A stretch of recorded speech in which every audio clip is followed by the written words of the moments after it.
Makadi yenyu mkomo? Tofara baba makadi. Tiripo munoitwa ani mimi? Indoitwa Obet Vela.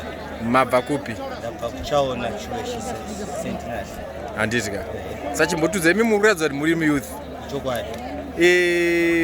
Sei murikuwanika muri pamsangano weZanupf muri muyouth?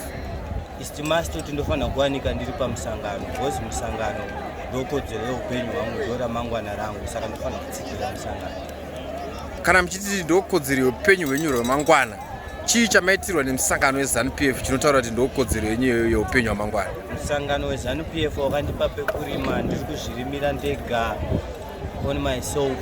Saka izvozvo ndozvimwe zvandonyanyotenda kuti musangano wakanaka. Alright, asi munoziva here kuti kune mamwe mayouth ari kune dzimwe nzvimbo dzakaita kumataundi uko vanenge vachimhanyiwa nemamwe mapato, mungavaudza kuti chii chamungavaudze mimi kuti vafambewo nemi mumusangano wenyu?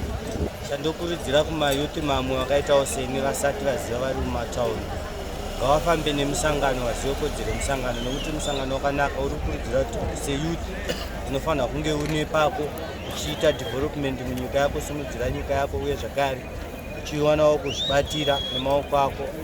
Tiri kurima foja, tiri kuenda tega kumafloors tichitengesa tega foja kumashure zvanga zvisingaitike. Saka ndokurudzirawo kuti vari kumberi uko vamwe vanongoona manhanga achiuya ikoko, chibage chichiuya ikoko, nyemba dzichiuya ikoko, asi chichigadzirwa neni muyouth kuno, kusaka vamwe havazivi. Saka ndokurudzira kuti ngavauyewo mubato redu iroro tiite chinhu chimwe chete tisimudzire nyika yedu. Maita basa. Chokwadi.